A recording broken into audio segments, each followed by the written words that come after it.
Leveling the playing field in areas like employment, housing, services, health, and education were all buzzwords at today's inaugural launch of the Belize Wi Redi campaign. It's in support of the Equal Opportunities Bill, and that was the sentiment shared by a panel of representatives from various organizations. First and foremost, the bill in its name describes what it's trying to do, and it's creating equal opportunities for all.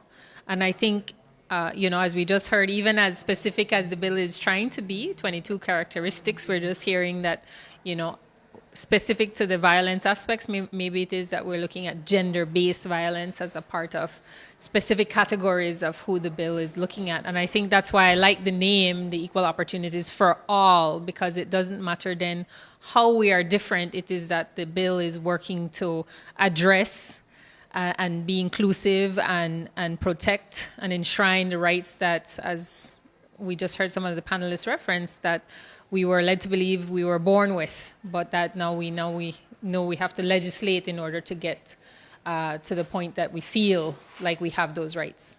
We are here today to launch the Belize Wi Redi campaign. This is a campaign really to advocate for equal opportunity legislation, which is in essence anti-discrimination legislation for all Belizeans.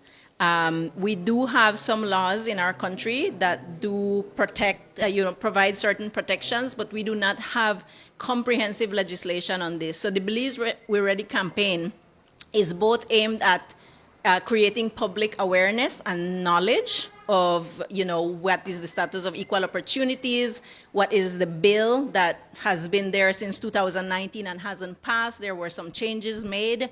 So we're launching a website, a public service announcement, all of that where the public can go and learn more about this equal opportunities bill. The bill is essential for the NGO community, which sees it as foundational to their work. We, as the Belize Network of NGOs, we advocate for good governance, for sustainable human development. So it is our mandate to look at laws like this that help us advance our human rights agenda and that help us reach our potential, in terms of human development. We can't have true human development if we still have discrimination rampant in our society. The protections prescribed within the legislation are vast and varied. There's about 22 characteristics, different protected characteristics that the bill looks like. For example, when it comes to like women, for example, just the act of being a woman, right? Sometimes you're discriminated against because of sex or gender. We also have things like breastfeeding in public. That is also something that is protected. A person suffering from HIV, all those things, associated with confidentiality and being able to get treatment, youth and access to educational opportunities. No one, for example, should be discriminated against in terms of getting an education or housing, all of those things because of who they are or because of where they live, because of who they love.